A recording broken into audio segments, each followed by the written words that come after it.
Pasalamatan ko, kailangan ko pagpasalamatan na inyong lahat, mga kababayan. Malingkod na kakay murag. Kapag pagpido ko. Ang iba galing pag Pilipinas, marami tayong mga bisita na galing Pilipinas, galing Hong Kong, galing Macau, meron pa galing sa China, at meron galing Japan.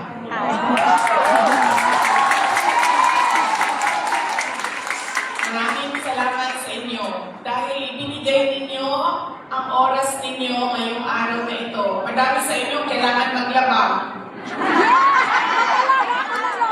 Kailangan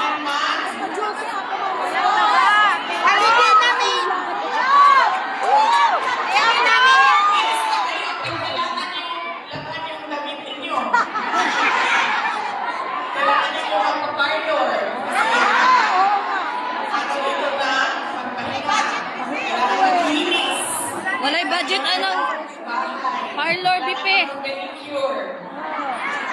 Walang pera. Save na lang na. kailangan ayusin lahat ang sarili para sa sarili. Pero Kailan sa mga binigay ninyo ang oras ninyo at araw ninyo ngayong umaga na ito. Maraming salamat sa inyo.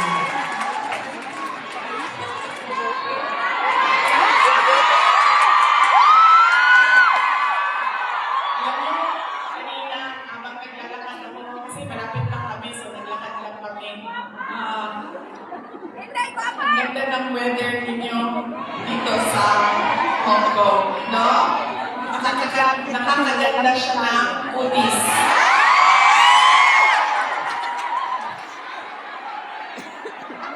Anong sabi namin na nakatira sa Pilipinas? Wow. At mga nakatira sa mga kababayan natin sa Middle East. Sana all.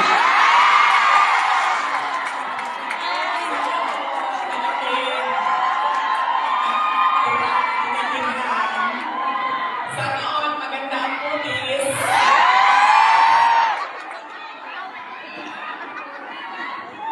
Kaya isa din yan sa dapat ninyo pagpasalamat sa Diyos.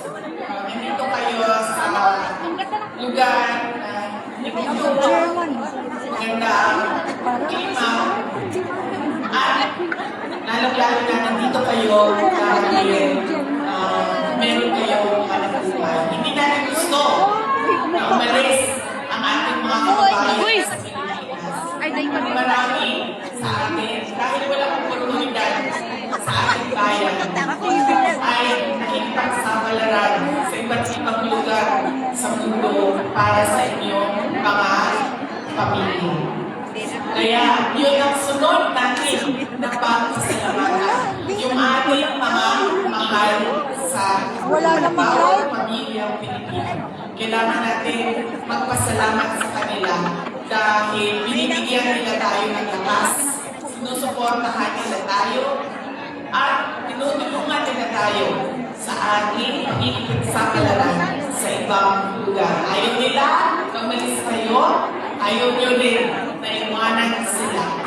Pero kailangan natin gawin dahil kailangan suportahan ang ating mga pamilya. Okay?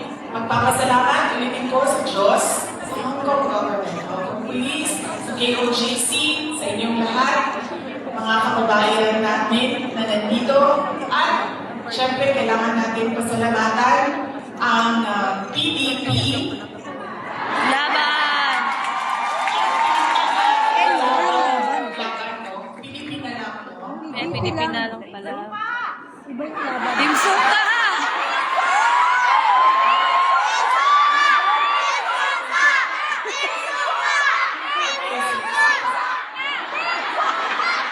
Nakuratan si BP kay Team Suka. Team Suka. Kaya ano ba yung si Kuan? Si Bangag na ano na ba?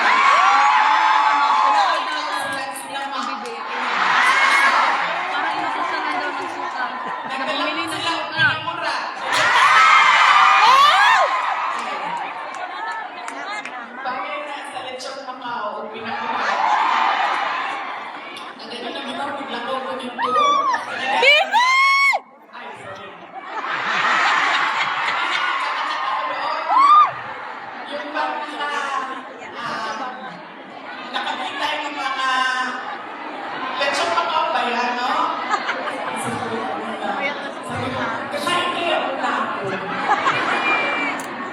sabi ko, ay hindi, picturean ko na lang muna. Nandito sa aking cellphone yung roasted duck at yung roasted goose. Roasted goose. Roasted goose at parang Macau. Bagay sa suka.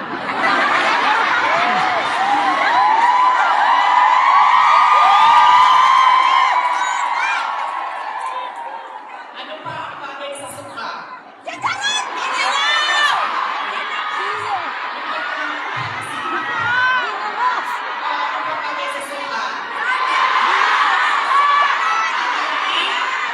Chorizo, longganisa.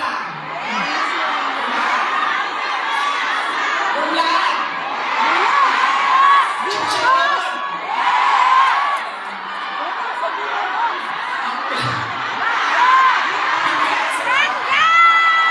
Mangga! Mangga! Lami sa mangga! Mangga!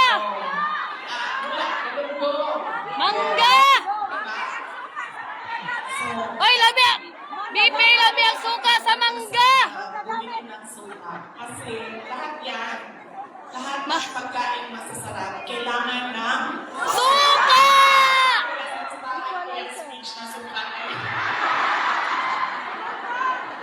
Actually, wala akong listahan ng speech ko dahil matagal ako kagabi nag-decide kung pupunta ako dito sa Thanksgiving.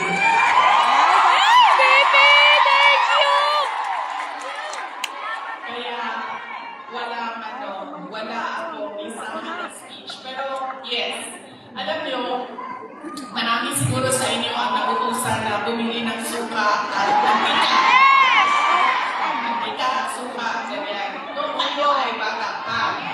Yes! Pero sa akin kasi, sa bahay namin, nag-grocery kasi ang nanay ko. So lahat yan, mga gamit sa kusina, binibili na ng nanay ko. Nautusan lang ako lagi doon sa kanto, sa tindahan, bumili ng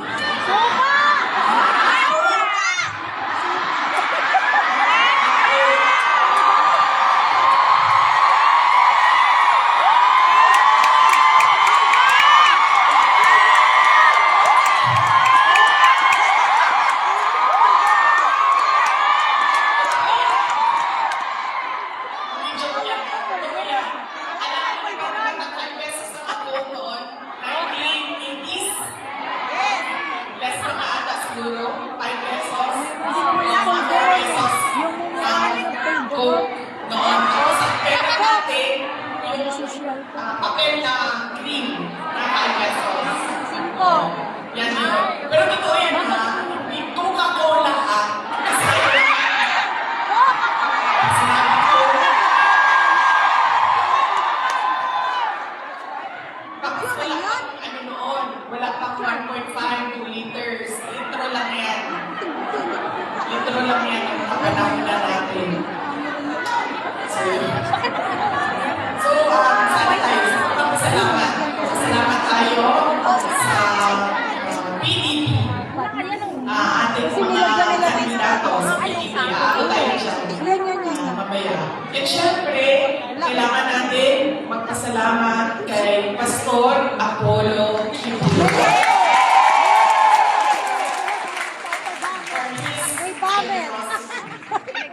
Alam niyo, bumisita ako sa kanya. Kung siya ay nasa hospital, sa Pasig Hospital. Sabi niya sa akin, kung hindi ako nakulong, kung hindi ako inopress, pinahirapan, hindi ko maisip na tumakbo para tumulong sa mga nakakulong, sa mga pinapahirapan, at sa na-oppress.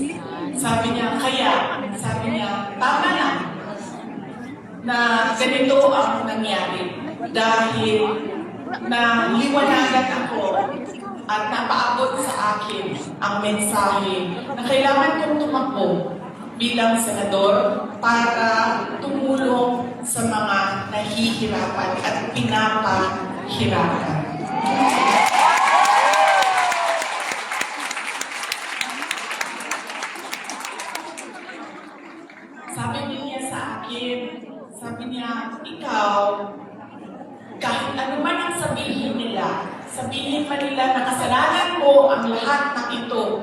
Inday Sara, sabihin man nila, kasalanan ko ito dahil hindi ka tumakbong Pangulo. Pero sabi niya,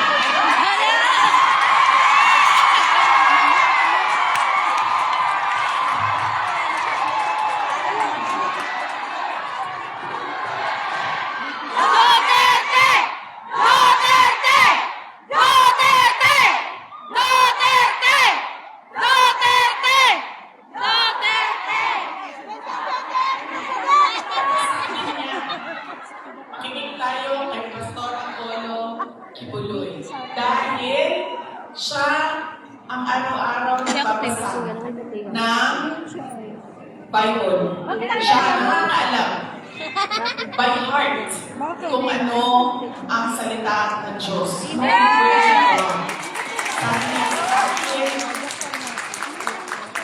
Sabi niya, ikaw, ganito nangyari sa buhay ko. Sabi niya, Inday Sara, ganyan din nangyari sa buhay mo dahil hindi pwede na ikaw ang mauna at sila ang sumunod. Dahil wala nang katapusan. Dapat sila ang mauna at ikaw ang sumunod.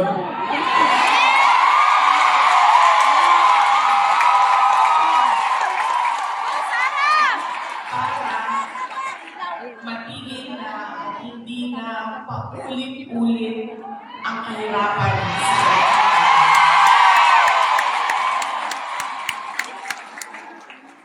kaya, nung sinabi niya sa akin yun, hindi na masyadong masakit. Masakit pa rin sa akin pag nakakarinig ako ng kasalanan mo yan dahil sa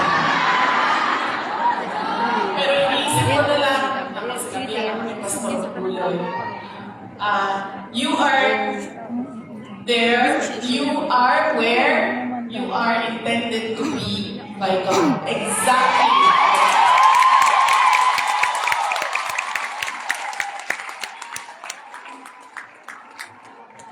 So, yan po. Hindi pa, alam mo, hindi pa ako naman lahat sa pagpapasalamat ko. Kaya, Okay na! bilisan natin. Okay na! Basta ako pwede, sir. Okay na! Okay na, baby! Okay na!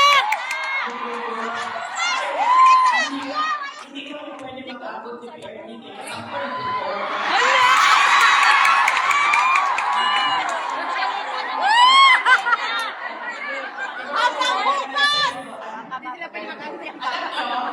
Bakit ako nandito ng maaga? Gumising talaga ako ng maaga. Ang alarm ko, 6:30 a.m., 7 a.m., 7:30 a.m., 8 a.m. Ay, murag ako. Murag ako. Mag-alarm. Para hindi kami mag-abot si President Rodrigo. Ganita ka naman niya ako sa mga pangyayari. Yung siya nagaling, actually, mabait. Kumalama na si Pirenino, medyo nagka-edad na siya. Mahal ko kayo.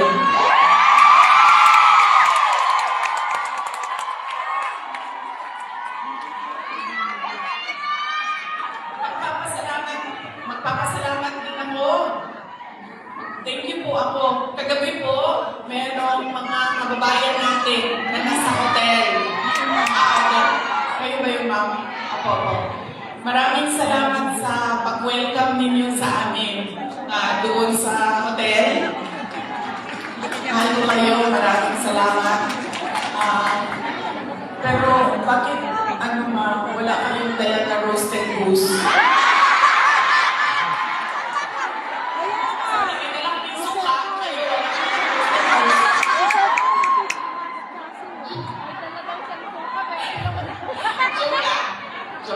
Pero salamat sa pag-welcome ninyo sa amin doon. Sigurado ako na kahapon may kailangan din kayo gawin. Busy din yung oras ninyo. Pero pumunta kayo doon at winelcome nyo kami sa akin. Maraming salamat sa inyo.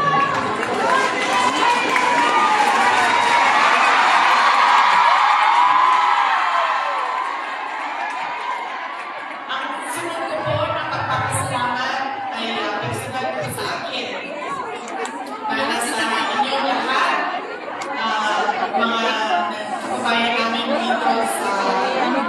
China, Ano, nandyan si Atty. Vic. sa Macau, dahil noong 2016 ay nagkita-kita din tayo dito para sa pagpapasalamat at pag-malasakit at suporta sa administrasyon ni Pangulong Duterte. Kaya, papasalamat po ako dahil from 2016 hanggang 2025 ay nandyan pa rin kayo at nandito pa rin kayo para sa akin.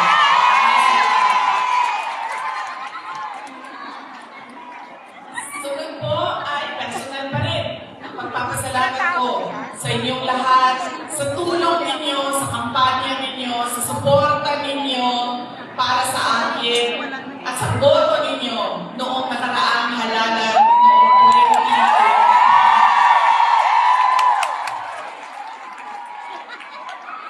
At sa susunod na halalan sa 2020.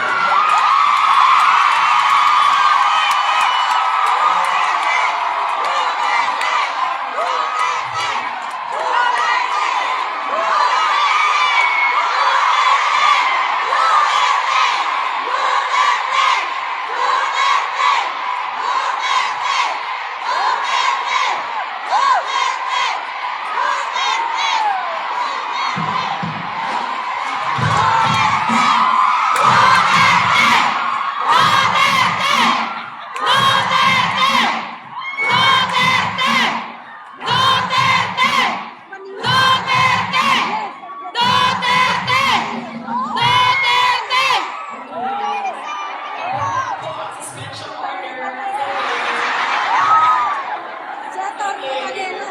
Ay, oo. Salamat sa suporta ninyo noong 2022. Thank you very much sa inyong lahat mga kababayan. Alam nyo, una ko pong naramdaman na mukhang mananalo ako sa eleksyon.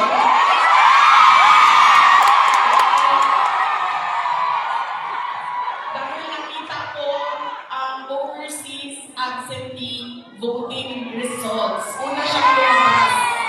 So nakita ko na I think 98%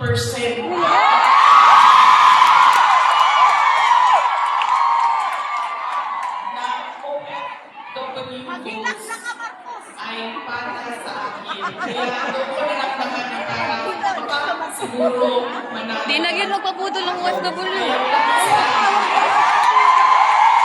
Kaya wag na magpapudol! No budol na! Susunod ko po na pagpapasalamat ay sa akin pa rin para sa inyong lahat sa suporta ninyo sa aking mga kasamahan, sa aming trabaho, sa programa at proyekto ng Office of the Vice President. Maraming salamat. Dahil kayo lang po ang sumusuporta sa OBP, ang buong gobyerno po ay iniwanan na po ang Pipi, nasa likod mo lang kami!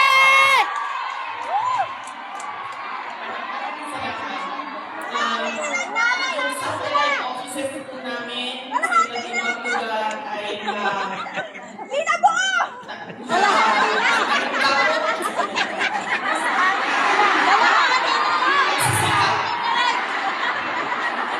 yung satellite offices po namin ay nagsisikap na geographically isolated places natin sa national capital. Kaya salamat po sa suporta ninyo sa Office of the Vice.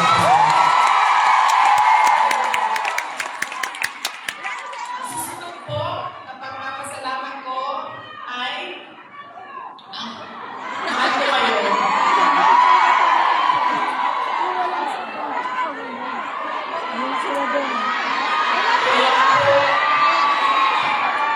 Kaya po hindi ako Inday! Tinanggal na namin yung partner mo! Inday! Yung t-shirt tinanggal na yung partner. posisyon Hindi, ako nga yung magsigaw, Nick. sa inyong lahat.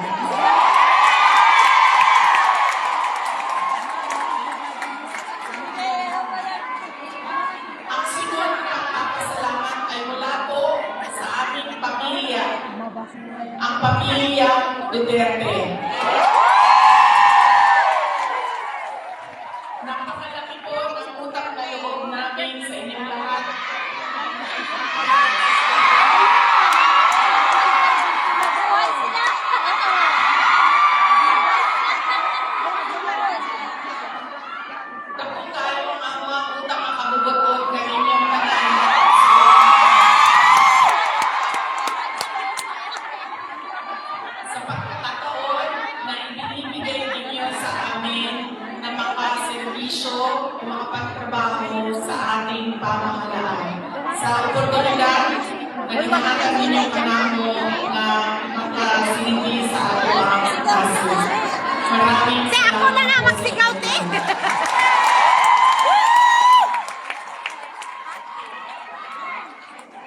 Okay. So yan na po ang aking mga pagpapasalamat.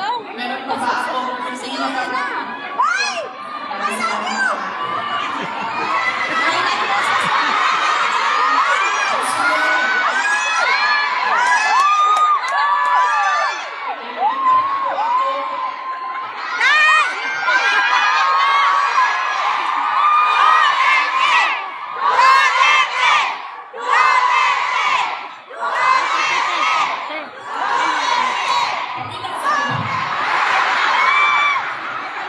Maminaw sa lagi mo!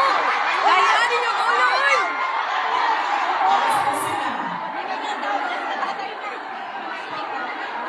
Tayong t-shirt before! Tinanggal na namin!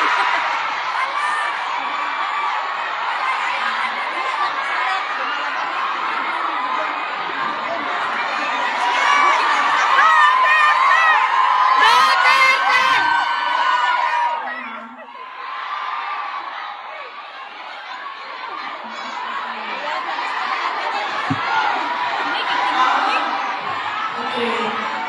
So, hindi na po kayo lahat.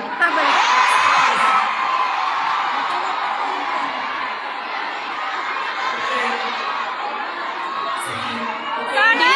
Dili ko kita ka VP ka! Uy, lakasan mo! Ako, Bi!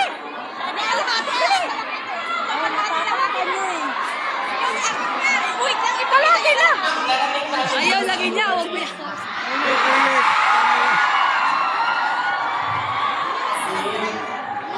Tuloy-tuloy na mga. Ang susunod ko po ay Paminaw sa lagi mo.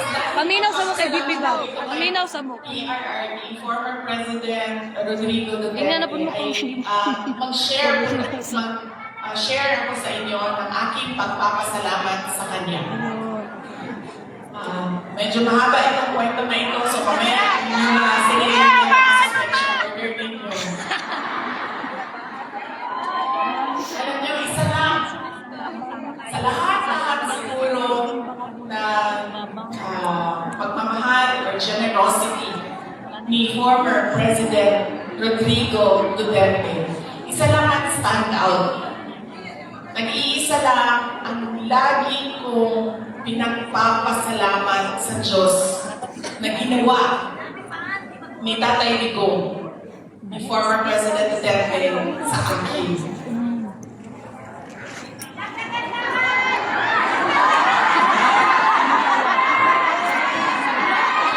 Saan ang mic?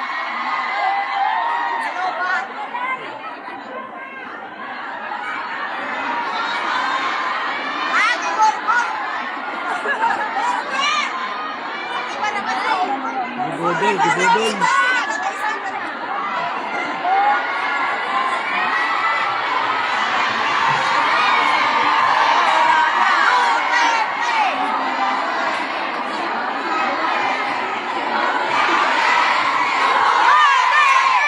Duterte! Duterte! Duterte! Duterte! Duterte! Duterte!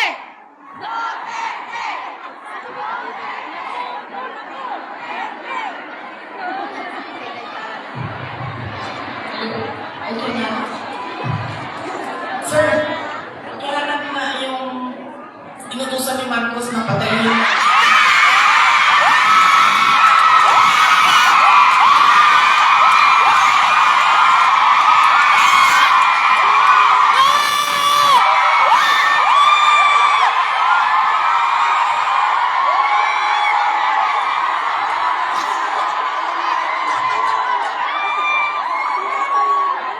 Bi, ipakita mo yung t-shirt. Akin na nga. Mga ganyan. Uy, akin na nga. Pahiram, pahiram.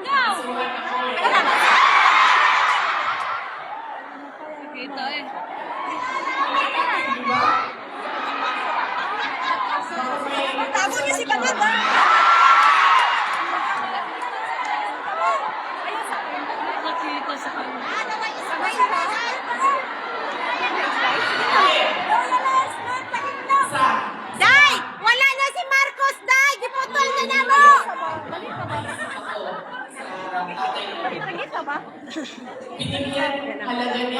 At inulit-ulit niya sa akin Paminaw sa daw mga mas kahalagahan pinsaban mo. ng edukasyon. Hindi niya ako tinigilan. Alam niyo, si PRD, yung mga nasa harap, kailangan niyo po umupo kasi hindi makakita yung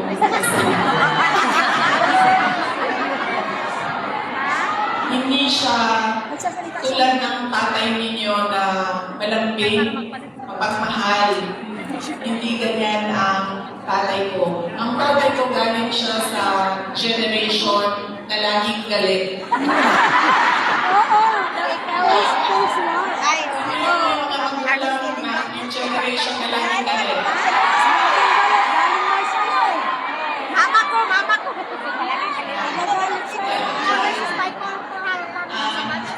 Generation. Galing dyan ang tatay ko sa generation niya. So, lagi siya galit. So, sa akin, maalala ko, sinabi niya talaga sa akin, paulit-ulit habang ako ay lumalaki. Ikaw, sabi niya, hindi ka tao sa paningin ko. Paisip ako noon, diba? Sabi ko, pusa o aso? Hindi ka tao sa paningin ko kung hindi ka abogado o doktor. Totoo yan. So, paulit-ulit niya yan na sinasabi sa akin. So, syempre, pag ikaw bata ka, diba? Pastor, paulit-ulit dyan sa'yo. So, ako din, habang ako ay nag-aaral, nung ako ay lumalaki, nag-aaral na elementary high school, napasok na sa isip ko. At 4 years old ha, hindi ko alam na kasi dyan pa lang sinasabihan na ako ng tatay. Ikaw, hindi ka tao. Kasi 4 years old pa lang, sa yearbook ko ng kindergarten, nakalagay doon, I want to be a pediatrician. Imagine nyo, hindi doktor ha. Alam ko kung ano ang specialty ko. Sabi ko, I want to be a pediatrician. Nandiyan pa yan hanggang ngayon, ang yearbook na yan. Kaya, nung ako ay, paulit-ulit yun, alam ko na magiging doktor ako, alam ko na magiging doktor ako. Nung panahon na kailangan mag-apply ng entrance exam sa college, di ba? Kailangan natin mag-apply sa mga colleges and universities. Hindi nila alam, mga magulang ko, nag-apply ako sa University of the Philippines. Nung nag-apply ako sa University of the Philippines, syempre nilagay ko din naman yung science courses.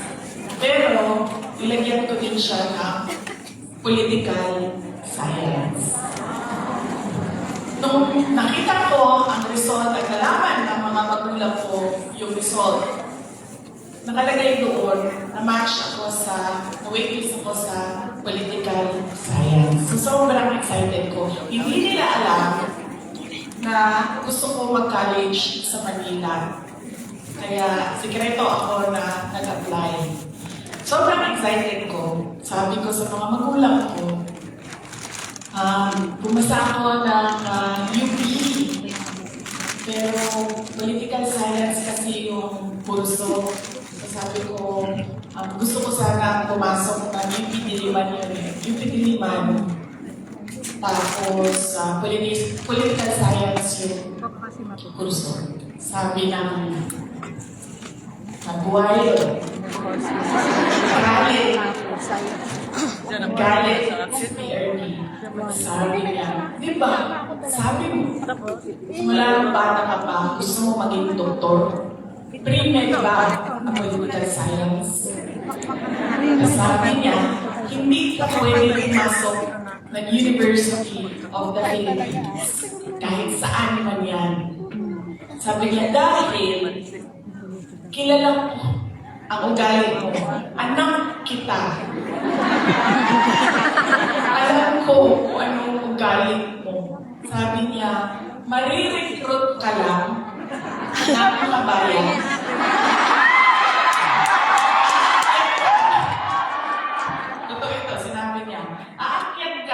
ng bundok. Magiging NPA ka. Ikaw ang magiging head ng new People's Army. At ikaw ang makakalaban ko pagdating ng panahon. Kaya hindi ka pwede pumasok ng University of the Philippines. So sabi niya, pumili ka. Kahit anong paaralan dito sa Davao, pumili ka dyan. So sabi ko sa mama ko, so sabi ng mama ko, sige na lang, kasi sinabi ko ng doktor. So mag-remake ka na lang. Okay. Nag-remake ako. Nag-remake ako. Tapos, syempre, papunta akong doktor, so pipilisan ko yun, natapos agad ako. And then ito na, mag-medicine na. Sobrang excited si President Duterte na magpapasok ng medicine proper. Siya ang pumili ng paaralan. Siya ang pumili kung saan ako titira. Tapos, pumunta na lang siya sa akin at sinabi niya na, ayan na, may school ka na, na-enroll ka na, may bahay ka na, pumunta ka na lang doon ng ganitong date. So pumunta ako doon. Pagdating ko doon, kompleto na. May kamo na ako, may washing machine, may refrigerator, may kotse pa. Ganyan siya ka-excited. Sige ma, may paalam kita sa tatay ko. Huwag ka mag-alala. Ganyan siya ka-excited noong ako ay medicine na. Tapos, syempre, hindi naging successful yung aking pagpasok sa School of Medicine. Isang taon pa lang, 1 year, actually 1 sem pa lang. First sem pa lang, alam ko na parang fish out of water. Alam niyo yung, bakit madali para sa kanila, nahihirapan ako. Science. Tapos, pagdating ng second sem, halos hindi na ako pumapasok. So, kinabahan na ako. Kasi, iba sa probinsya, iba sa Atua, pagpadala ka sa Manila kasi ako graduate school, pagpadala ka sa Manila, parang malaking send of yun. Congratulations sa anak ko, graduate ng ganito. Congratulations at magiging doktor yan. Class of gano'n, diba? So ako, syempre kinabahan na ako. Kasi yung mga kauwi, pinadala ako sa Manila para maging doktor. Tapos uwi ka, drop out. Nag-apply ako na, sabi niya, isip ko pa doon, pinag-iisipan ko ang kapalanan ko. Well, sabi naman ng tatay ko, doktor daw o abogado. So dito na lang ako sa abogado. So lumipat ako, nag-apply ako sa San Beda College kasi at the time na nag-decision ako sa San Beda College na bukas sa mga exams, entrance exams. So hindi ko pa sinabi na agad sa mga magulang ko na nasa San Beda na ako. Nalaman na lang nila dahil nagsabi ang driver, sabi niya, hindi na yan siya pupunta ng Cavite, lagi lang yan nandiyan sa Medjola.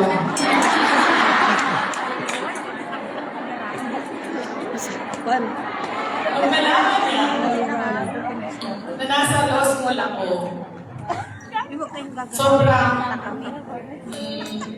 naging mas masaya siya. Nung nalaman niya, mas masaya siya, mas excited siya. Yung pasok ako ng med school, nung nalaman niya na nag-apply na ako ng law school.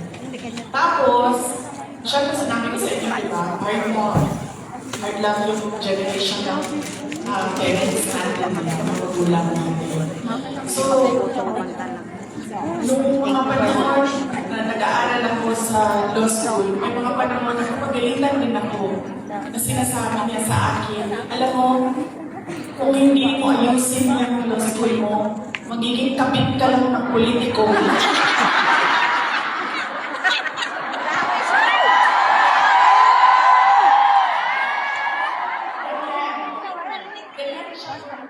Di ba pakinggan sa atin? Pero ganyan yung style niya para itindig sa'yo na mag-aral ka.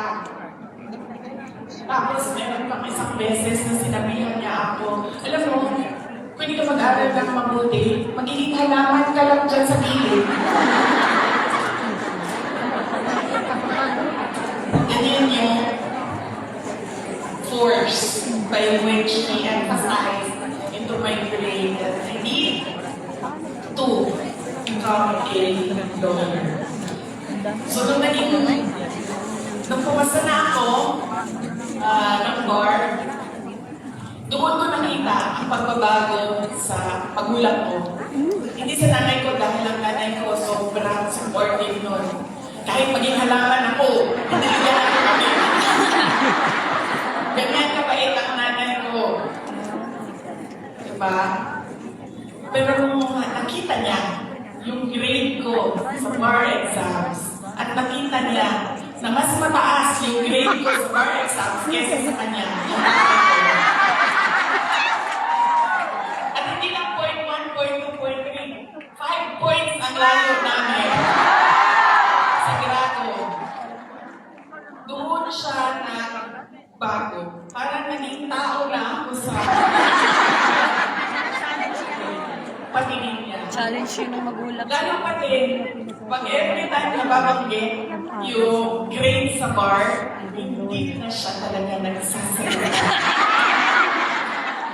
Tapos lagi ko pa sinasabi sa kanya, sabi ko, partida yan pa ha, kasi hindi ako nag-aaral eh. Nag-aaral ako, top-notcher ako.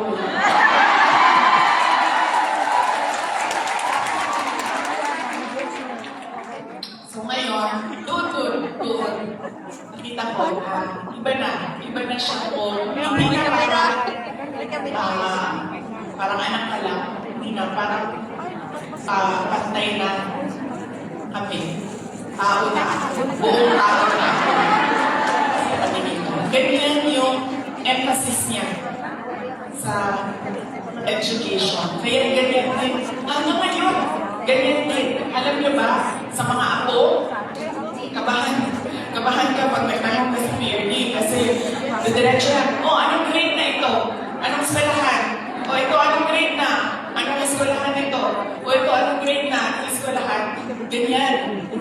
Si PRD, kamusta ng apo. Hindi siya, masaya ka ba? May boyfriend ka na ba? May boyfriend ka na? Saan gusto kumain? Pag makita niya, anong grade na? Anong eskwelahan? Anong grade na? Anong eskwelahan? Okay. Nag-aaral? Okay. Ganun pa rin. Ka-hardliner siya sa education. So yan yung talaga, pinagpapasalamat ko sa kanya. Dahil kung hindi ako naging abogado, lalo pa din mga pinagdaanan ko ngayon, hindi ko siya, kasi ngayon naiintindihan ko kung ano yung pinagdadaanan ko. Siguro ko, hindi niya pinilit. Hindi ako ganito ka-confident sa akin.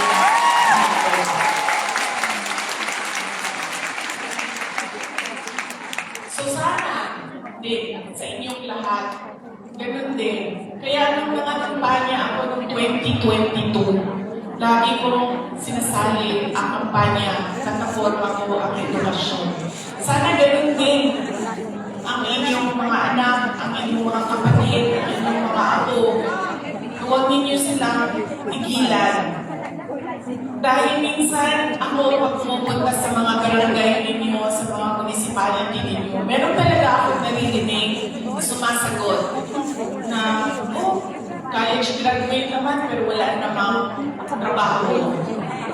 Pero, iba din ang trabaho ng college graduate at natapos lang ng grade 6. Iba talaga yun. iba yung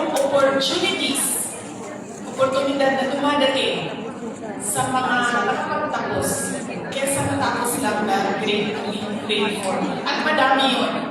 Madami yan sa ating bayan ngayon. Na pagdating ng high school, ay sinasabihan yung mga anak, kailangan mo na magtrabaho, tumulong sa pamilya. Kaya dapat, huwag nating tigilan ang ating mga anak.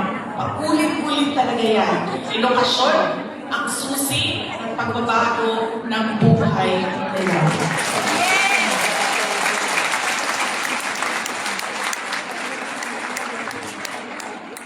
Papasalamat para kay PRRD para sa edukasyon.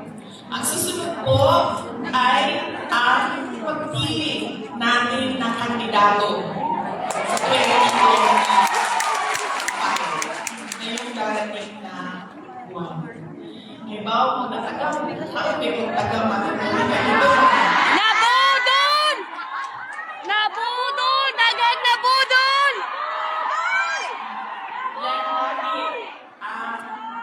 Meron pa isang beses,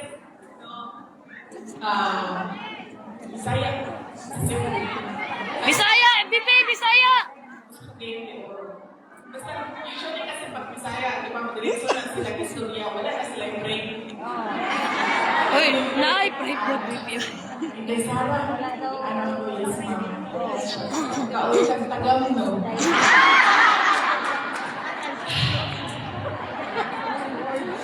Masaya ka. Sa akin na lang, ma'am. Basta ikaw, kaon-kaon, sakto, okay na ko.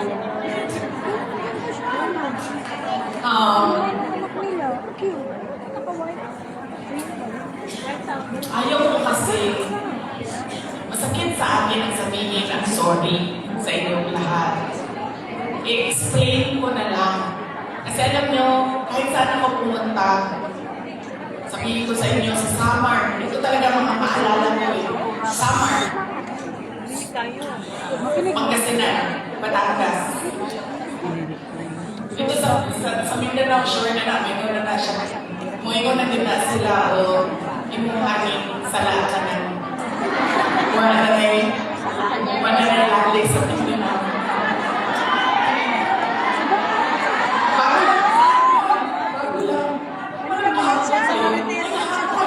Kahapon, kasi dinala ko yung guest ko sa guest nila. So na yung mga taga-Cebu. Hana ang mga taga-Cebu. Di ba, may sana no, nabudol ba yung mitungod nila?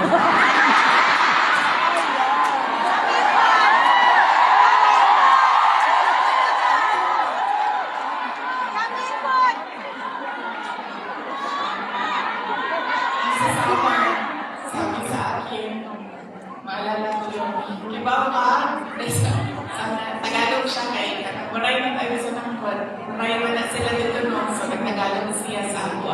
Sabi niya, alam mo, na-scam kami dahil sa iyo. Kami din! Lalaki ko yan siya niya. Sige naman, so wala lang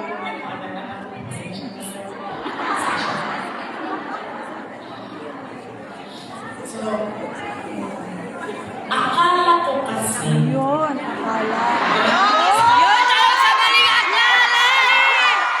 Maling akala! Yun! Yun kasi sa maling akala. akala ko kasi, gusto niya na mas magandang bayan, Babangon. maayos na Pilipinas, kung ano yung pinagdaanan natin noon. Yeah. Continue sila. Kasi, ang plataforma namin kung tumakbo kami, unity at continuity. Yun! May penguin ka nakasali! Nabudol! Nabudol! Mangga!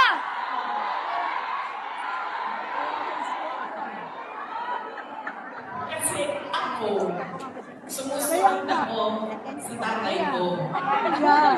Ibig sabihin, sa trabaho ba? Sumusunod, hindi ako sumusunod sa tatay ko sa personal. kaya nga ako nagkatago, di ba? Susunod ako sa trabaho. Nag-mayor siya. Nag-vice mayor siya. Vice mayor ako. Yeah. So, ang ginagawa ko, there has to be something, added value ba? Value added sa iyo. Di ba? Kasi, paano pa naman na binoto namin ito sa Rodrigo, pero binoto ka namin, wala namang value added. Wala namang dagdag na kahalagahan sa iyo. Kaya nga. Diba? So, sumusunod ako sa tatay ko. Nag-vice mayor siya, nag-vice mayor ako. Nag-mayor siya, nag-mayor ako. Noong, sandali lang, ano yan? Ano ba? So, nag-mayor ako. Oh. Ano ba yung target ko as mayor? Diba? Kasi kailangan may value added sa iyo. So sabi ko, okay, ganito na ang nagawa ng administration ni President Duterte. Saan pa ba natin nadalhin ang Davao City? So may target kami. Nung umalis ako sa Davao City as mayor, number 4, most competitive city na ang Davao City. Number 8 na kami sa mga pinakamayaman na syudad sa buong bansa.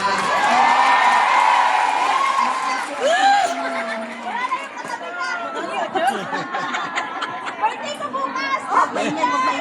Insurgency free na ang Davao City. Alam mo, buong term ni PRD, hindi niya natapos talaga Sara na, yung wala na. problema na pakilala. Tinago na namin yung partner. Nagpapakilala ko, ma'am. Tinago na namin yung partner. Si Sara na. Okay, pinay mo yung PRD. Hindi lang, kasi panibago, ikaw kalaban sa mga sundalo. Ayaw, ganda na sa UP. Okay. Diba? Hindi niya natapos. Sa akin, nagpapos sa incident ko, Hello! yung opisyal. Na nagpagalitan ako ng nanay. Tiga Visayas yung pamilya. Kausap ko siya sa phone, sabi ko, ma, pasensya na, namatay yung anak mo. Ganyan. Napagalitan niya ako. So sinabi ko, sige, tapusin natin yan. Tinapos namin. In 3 years, 4 years. 4 years, tinapos namin yung problema sa pakitano. There has to be something new and something better in you. Akala ko kasi ganyan. Akala. Dito ko lang Puro akala. hindi mo ng tao, pareho mo mag-isip. Yes. Maraming nabudol sa malikot. Yun yung naging problema. So yun yung Akala yan. kailangan ko ihingi ng pasensya Yun. sa inyong lahat. Yun. Dahil, Nabudol. sabi na, pero dahil sabi na ni Pastor Kipuloy, dapat lang siguro mangyari ang mga nangyayari. Para makita niyo. Tumawa lang siguro ang mga tao, ang bayan, pero if we talk about the divine, maybe there is a reason for what is happening. Ngayon, pipili na naman tayo ng mga opisyal ngayong Mayo. Ano ba ang problema natin, mga kababayan? Ang problema sa atin, Paminaw sa mo, paminaw sa mo. Paminaw. ay ulit-ulit ba? Cycle. Ulit, balik-balik lang. Mahilig tayo sa sikat. Repeats itself. Mahilig tayo sa magaling kumanta sa mayaw dito sa stage. Mahilig Sikat ba yan tayo siya? sa nagpapaayos. Ayuda! dami si sa atin. At mahilig tayo Okay lang kasi attorney. tingnan kung ano ba yung karakter, totoong karakter ng tao sa likod ng mukha niya sa TV. Tama. Oo, tingnan ko talaga. Ganyan tayo Salang ko talaga. ang ugali ng mga Pilipino butante.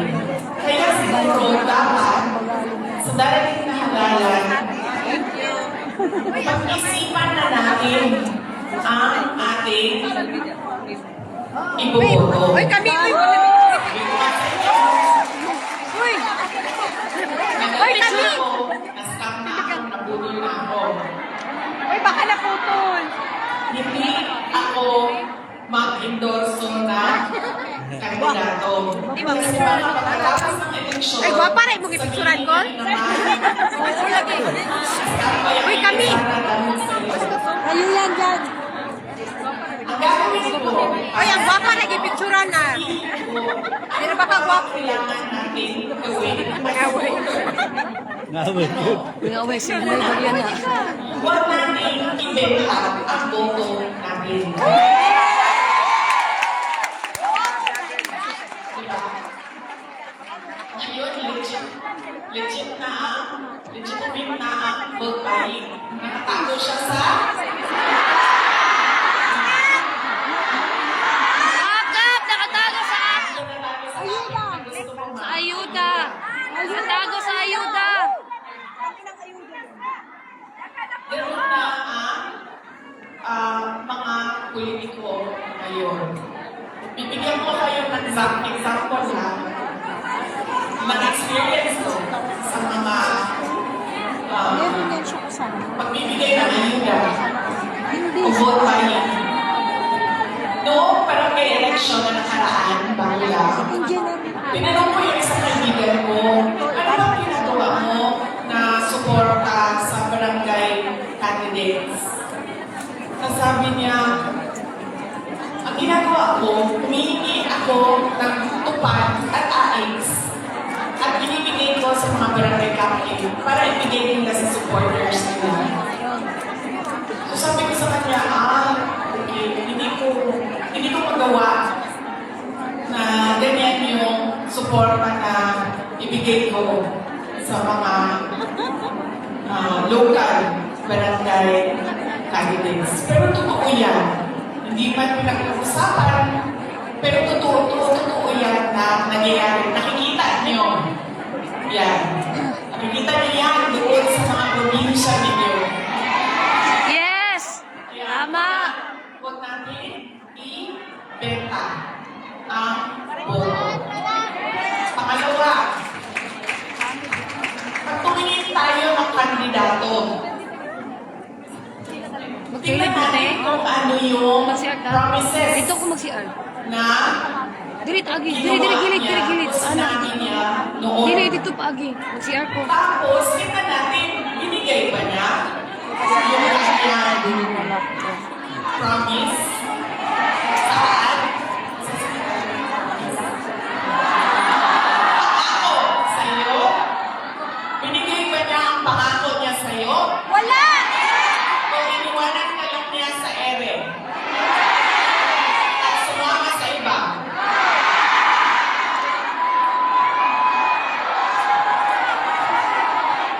Ay, sakit pa yung sa break-up! Ganyan. Ang pangalawa, na kailangan natin isipin.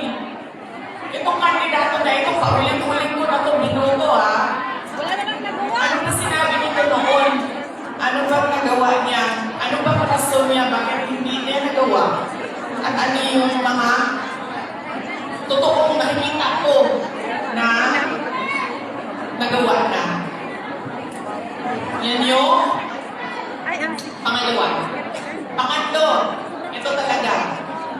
Wala sa buong mundo ang makakakontra sa akin kahit isa nito. Dahil ako ay produkto din ng political dynasty. Galing ako sa pamilya ng mga politiko. Ang lolo ko, governor ng undivided Davao. Cabinet member ni Marcos Sr. Ang tatay ko, vice mayor, mayor, president. mga kapatid ko, mga politiko din. Hindi dahil Duterte ang apelido ay iboboto na ninyo. Kailangan pag-isipan din natin. Duterte ito, pero ano ang itutulong niya sa bayan? Ano ang magagawa niya para sa bayan? Kaya hindi pwede na pabalik-balik lang na apelido ang binoboto natin. Kailangan yung anak, yung apo, yung asawa, kapag tumayo sa harap ninyo, ay meron siyang sinasabi. Hindi yung tatayo siya, at dahil Duterte siya, kakanta na lang siya para sa inyong lahat. Pangako sa'yo. Pwede.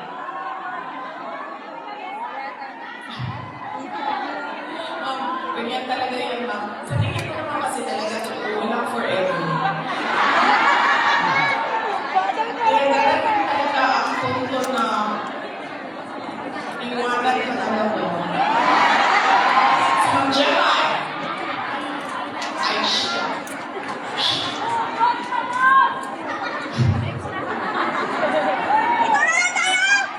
Diba? Hindi pwede yan. Hindi na pwede. Kasi yan natin tayo dati. Oo! Ito. Tinanong ko isang beses dito sa Manila, sa NCR. Tanong ko, Ma'am, sino kandidato niya sa mayor? Sabi niya, si ano, ganito, mapilido. Sabi ko, di ba sila din yung mayor dati? Sabi niya, oo, yung uncle niya. Sabi ko, so bakit yan pa rin ang pipiliin ninyo? Sabi niya, nasubukan na kasi. So, syempre ako, hindi na lang ako nagsalita.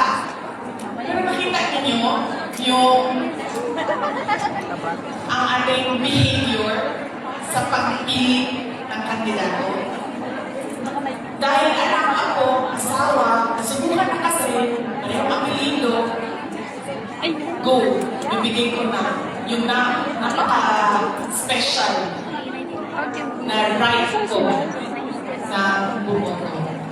So, mahalaga, hindi dahil anak, hindi dahil Duterte ang apelido ay iboboto niyo na. Pag-isipan ninyo,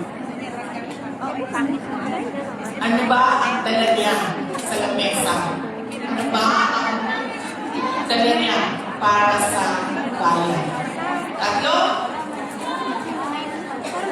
huwag ibenta ang boto. Ano ang mga pangako na napako? At pangatlo ay hindi dahil yan sa sikat na pamilya ay iboboto na inyong kaagad. So tingnan natin ang mga karakter, accomplishment, abilidad, kapasidad ng mga kandidato nating senador. Kapag inutusan niyang bumili ng suka, automatic na yan, may abilidad na yan. Diba? Saan nanggaling ang abilidad niya? Siyempre, saan yung pilihan ng suka? Kung yan sa shortcut na daan. Hindi yan sa sa malayo na daan. Parang mabilis dumating ang suka. Pangalawa, inutusan bumili ng suka. Napadaan sa barkada. Tambay muna. So, ang sinabi ay, Natako na suka.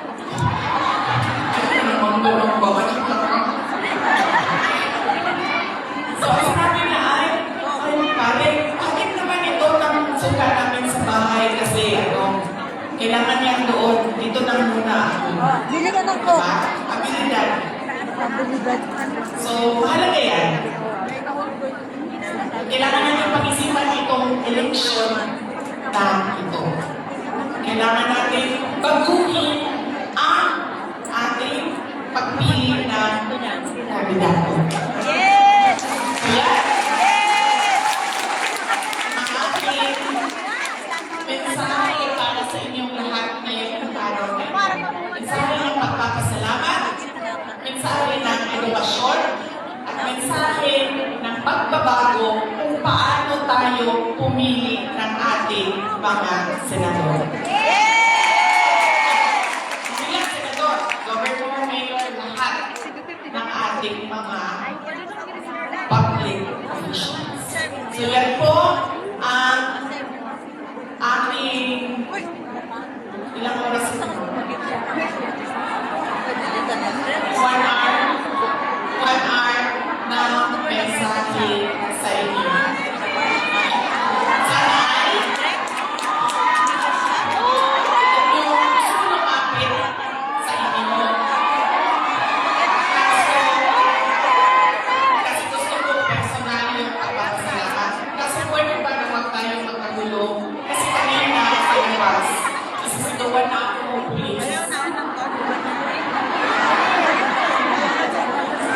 Isisigawan na niya ako kasi medyo nagkakagulo kami doon sa picture taking namin sa labas. So, pwede ba ako mahalo lang ng sa inyo? Tapos, wala tayong magkagulo kasi magkalayasin tayo. Ulitin ko, maraming salamat. Magandang tanghal.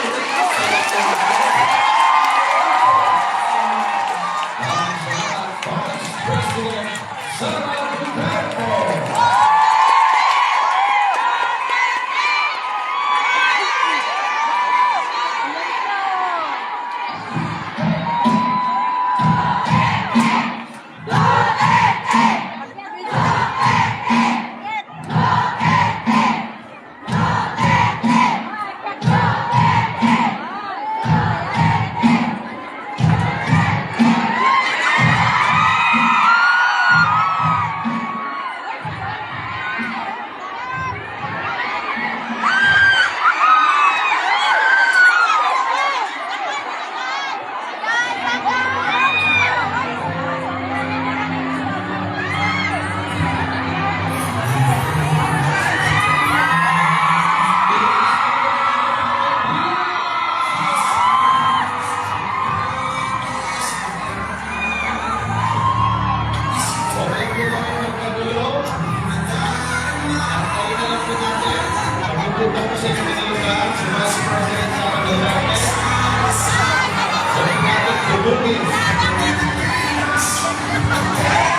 pagsamahan ng ating mga kababayan sa iba't ibang lugar dito sa Pilipinas.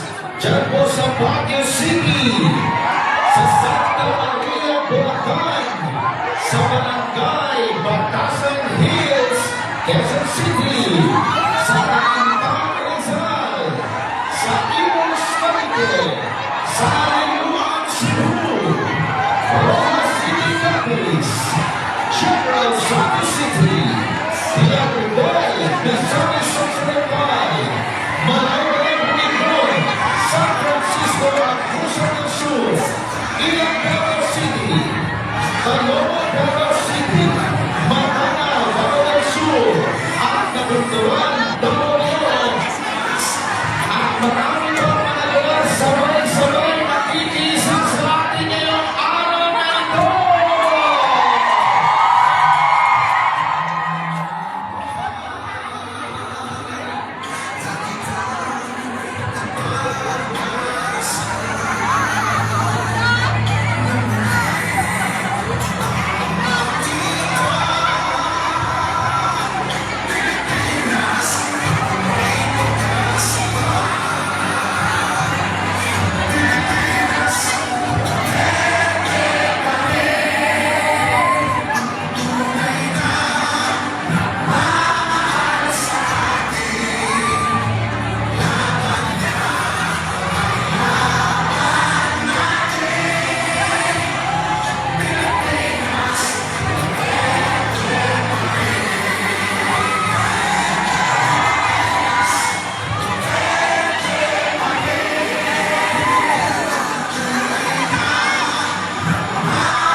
Ang ganda, ang ganda.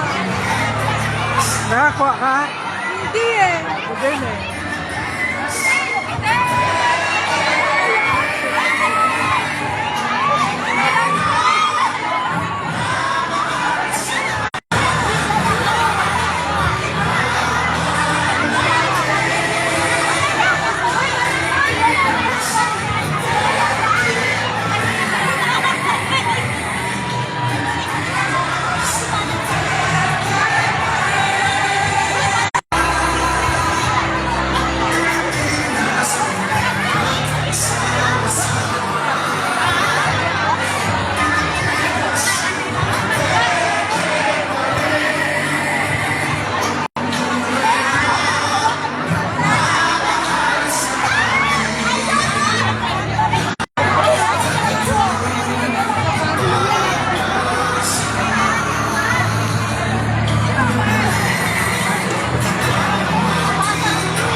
Na-starstruck si BP.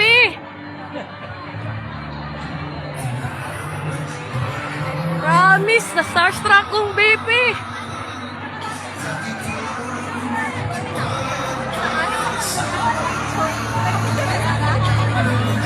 Pero wala yung tao. Kaya ako sa tuligan para kita lang. Wala yung tao.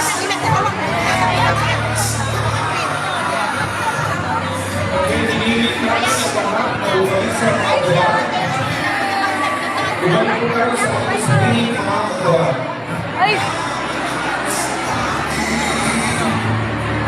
Banda, alaban natin, Pilipinas.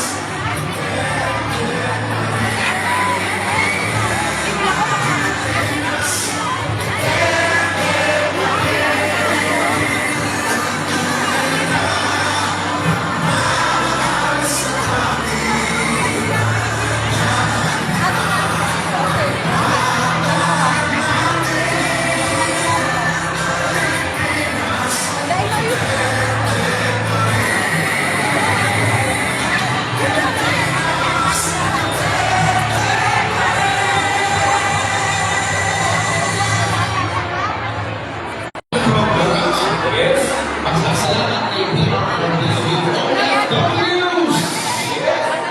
Gusto niyo nang marinig si Tatay Nico? Siyempre dapat mag-statement mo ng prinsip mo.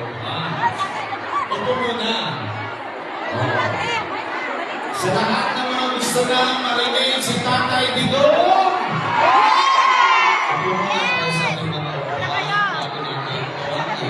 ang iba pang nagsasalita dito sa ating harapan. Tuloy-tuloy pa po tayo mga kababayan sa ating programa. Kaya inihilom natin ang ating mga kababayan na umupo sa kanilang mga buhay sa lugar.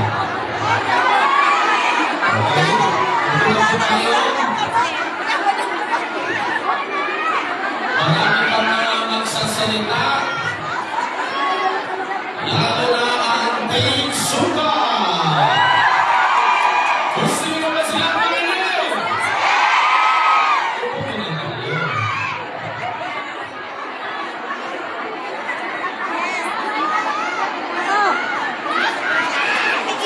Please,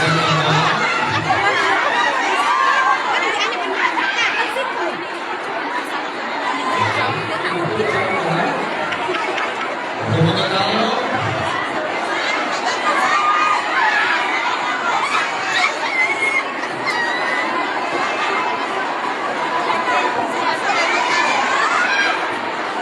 Okay. Habang kayo po ay umupo na kasi ng mga gusto, susunod na mga usap po sa atin. Ngayon po, tanghali o hapon na ito, tawagan natin para magbigay din ng pasasalamat kay DRRD at bibigyan ng bibigyan ng pasasalamat at pagpapakilala kung nasa mga kasunod sa Mayor JC. Wala na tawagin natin si Binibining Kathy.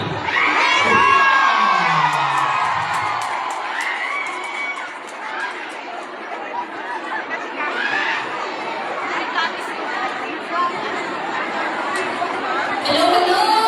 Okay ba kayo? Yan. Okay. Yes, upo muna tayo. Masyado pong masaya. Maraming salamat po sa suporta. Para po sa kay former President Rodrigo Roa Duterte. At of course, kay Pastor Nicoy. Nakakatuwa. Nakakatuwa talaga ang mga Pilipino. Iba po talaga pag nagkakaisa. And by the way, Happy Women's Month sa mga kababayan. Diba? Bilang Hindi ko na- babae, ate, ate, lola, nanay. Hindi ko na ano si Atty. Ron. Dito po kayo, Wala. OFW, para po isakripisyo ang inyong Solid Duterte dies. Kumusta na po kayo dito sa Hong Kong? Hindi ka po nakadaan.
makasalanan ninyo. Ano yung nagkakasala pag buhay? Wala namang perfecto, tama? Huwag lang gamit at magnanakaw. Ayun, diba? Yung nangyari sa akin, katulad ninyo, nagtiwala rin kayo at na, you know, as OFW, tayo ay umaasa, kayo ay umaasa upang magkaroon ng pagbabago sa ating bansa at para kayo po ay makabalik sa Pilipinas kasama ng inyong mga pamilya. Nung nangyari ang KOJC siege, iba po ang nakita ko. Ibang level na pang-aabuso ang nakita ko sa ginawa sa walang kamalay-malay, tahimik at hindi violente ng mga tao na namumuhay sa loob ng compound ng KOJC. Pagkos, kahit po, sila po ay napilit, sila po ay nabuso, ang kanilang personal na pamumuhay or private na bahay ay pinasok na naniliw silang kalmado at sa uli nagpatawad. Iyan din po ang isang dahilan kung bakit nakita ko na hindi totoo ang sinasabi ng tangit na ginawa ni Pastor Kiroy. Because nakita ko doon kung gaano kabuti ang mga tao sa KOJC. Diba? Iba yun eh. Kasi diba, magre-reflect kung paano si Pastor bilang tao at leader, magre-reflect yun sa mga tao sa loob. Guys, maka-starstruck si BP. Nakita nyo, pagpatawad, kalmado, at sa huli, nagmahal. Diba? Alam mo, meron kasi ako bakit hindi ako matapos ka basta? Ang dami nagsasabi, si Pastor Kiroy ay isang masamang tao. Ang dami niyang ginawang pangit. Ang hirap po manghusga sa isang tao na hindi mo nakasalamuha, sa isang tao na hindi mo kilala, sa isang tao na wala kang personal experience. So dapat po, hindi tayo manghusga. Yung mga nagsasalita against kay Pastor, tigilan niyo, lalo na hindi siya kilala ng personal. So ngayon, si PRRD naman, bakit siya yung gusto mong presidente? Bakit siya pa rin sa akin ang pinakamagaling, simula pinanganak ang pinakamagaling na presidente? Diba? Dahil I hate drugs. Ayoko ng addict, ayoko ng sumuro. And siya lang ang nag-iisang presidente na lumaban against sa droga. Tama? Ako, bibilib lang ako kapag ang presidente o nakukupo o yung mga tao na magiging leader natin ngayong darating na eleksyon ay walang katakot-takot na labanan ang paglaganap ng droga. At si PRRD lang nakagawa nun. At naging okay ang ating pamumuhay. Siya ang namumuno, mas tahimik. Hindi katulad ngayon na puro kasinungaling na sinasabi nila. Na, sabi nila, peaceful? Anong peaceful na bumuto na? Tama? So, ngayon sa darating na eleksyon, supportahan natin kung sino ang kanyang sinusuportahan. Magandang hapon po. God bless.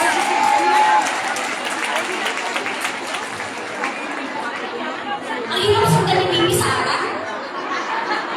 Maraming salamat kay Binibini Jeffrey Binag. At ang susunod naman natin na makakasama dito sa harapan at magsasalita po ang isang matapang na babae na kinalaman ang CBP-MBA-NDF. Dating nakapagsalita ng NCF-FCAP mula sa Ipanao, Sambayanan, tawagin po natin si Dr. Lorraine Pagod.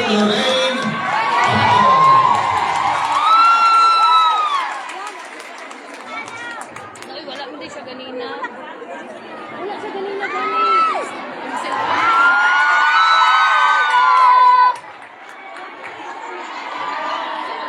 Lorraine. Napakasalamat kasama ko kayo at dala ko bilang ang sarili ko at ang pagmamahal ko. Nakita ko ang pagmamahal at pasasalamat ng bawat Pilipino na inyong inalalayan sa servisyo. Si Atty. Corio na. Maraming salamat sa inyo. Ay, Doc Lorraine!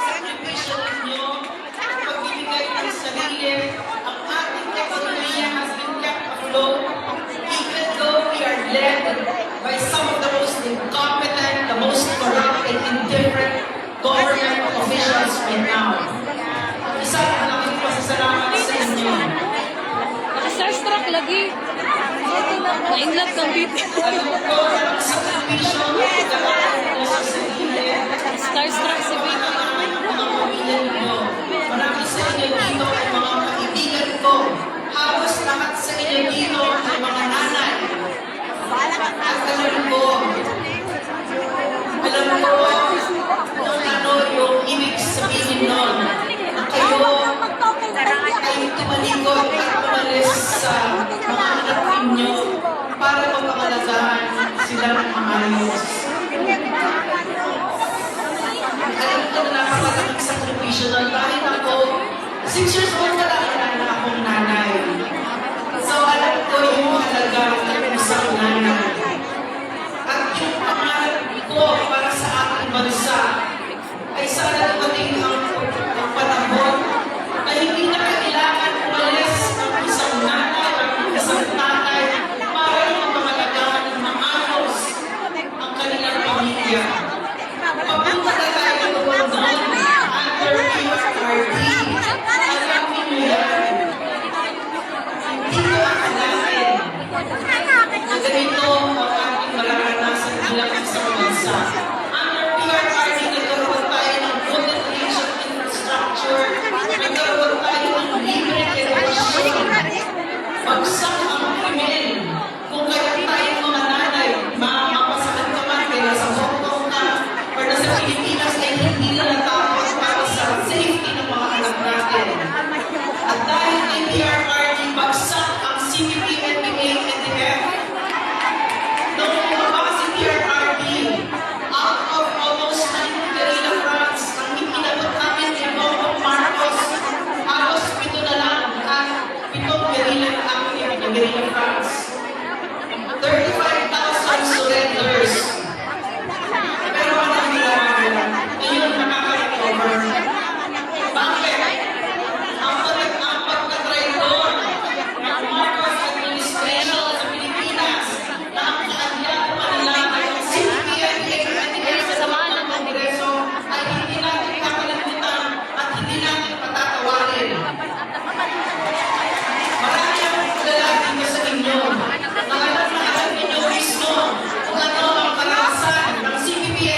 ang mga pagkakamali natin. Dahil pinupunod lang dito, magkakaroon na ng Marcos na president, kailan ay pangulit.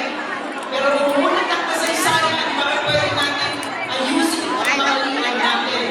Magkakaisip tayo at ipakita dito sa mga kuhaka at mga galing sa kapamilya that we are not Filipinos for nothing. Pilipinas. Maraming salamat kay Dr. Lorraine Badoy. At siyempre, ang susunod na natin na mapapakinggan ang mga mensahe. Tawagin natin mula po sa grupo, ang Bumbero ng Pilipinas o ABP. Ang first nominee po, wala iba, kundi si Astra Pimentel David. Magandang umaga sa ating lahat! Sa lahat ng mga kasamahan natin na nasa labas, magandang umaga sa inyo. At sa lahat ng mga satellite rallies or gathering sa buong Pilipinas, lalo-lalo na sa aking mga kababayan sa Bukidnon, Magalan, Alda, Hatilio! Maraming salamat. Nandito tayo sa umagang ito para magpasalamat tayo kay Pangulong Duterte. Hayaan niyo bilang dating isa sa mga nakutusan bumili ng suma. Kasi kadabilan talaga ako ng suma ang pinagpinagang natin. Dati ko ang membership committee chairperson ng Pinipilaban. Ako din po ay naging assistant secretary ng Presidential Legislative Assembly sa Pilipinas Duterte. Ang naging executive director and secretary ng Commission on Filipinos Overseas. Kaya itinuwala ko sa inyo ang isa sa napakagandang achievement ng ating Pangulong Duterte na nagkakita sa inyo. Ano po ba ito? Sino man ang magsabi? Ang creation ng Department of Migrant Workers. Palakpakan natin si Dr. Tumon. Dahil ito ang testimonya kung gaano niya kayo minahal. Alam nyo, nung nasa PLO ako, nakasign po sa akin na ako mamunod ng participatory governance cluster. At ito ang isa sa isinulong natin. Sabi ni Tatay Ibo sa kanyang kabinete, kailangan magkaroon ng departamento ang mga OFW. Alam nyo, ang nakaraang administrasyon bago kay Pangulong Duterte, ang lahat ng mga nakaupo, ayaw po magkaroon ng OFW. So, napakalaki ang struggle namin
nakita ko nung ako ay official ng Philippines Overseas Under Secretary. Katanginan sa inyo, nakagaling na buhay ng Isuga sa kadakilan sa Pilipinas. Kayo yung pinakaunang tao na lahat. Tay, nagkaon kami, Tay. Kayo din nagkakaroon. Ano si PRRD? Tay, nagkaon kami. Ano niya, Ami, Tay? Dapat ito ay hindi na magkaroon ng buwis at ito ang isusulong natin. Pagdating sa ating dito sa 2025 na eleksyon at kasama ang buong Team Suga na isusulong natin ang lahat ng pangangailangan sa ating mga OFW. Sa ating Sara, kailangan daw ng resibo. Ang lahat ng mga nandito po ay may resibo sa pagsisilbis sa mga ating mga kababayan na sa ibang bansa. Si Pastor Kinuloy po, ako ay nagagala, sabi ko, kami mga taga-Mindanao, hindi mga taga-Mindanao kami. Kita mga taga-Mindanao, kabalo kita na napatiyo sa Timog Mindanao ang anak si Pastor Kinuloy. Tungkol sa kanyang kaayo, dahil sa kanyang ipinakita niya sa kanyang simbahan na Ako sa ako dito. naging personal Ano ako ba ni PRRD? kaya sabi ko nga, nagkakaroon ako kasi nakikita ko na ako sa Facebook ng personality, Pastor Kinuloy, yung regalo ko tungkol sa kanyang presence. Ayan ko, si Pastor Kinuloy ay aking naging kaibigan. Siya ay nagbigay ng kanyang regalo at kanyang suporta. Siya ang isa sa pinakaunang sumuporta sa akin ng pagpupunta sa libro ng hindi mo ako kilala kasi na tagagayan ko ako ng sukat ng aming partido. Pero alam ni Pastor Kinuloy at pinagulong ko rin kayo sa bago natin. Kung kaya, ngayon po, si Pastor Kinuloy, binisita ko nung dalawang linggo nakaraan. Sabi ko yun, tama ba? Nung dalawang linggo nakaraan, binisita namin siya sa tulong kasama mo si Pastor Kinuloy. Alam niyo, sobrang nagagalang ang puso ko sa kanila ko.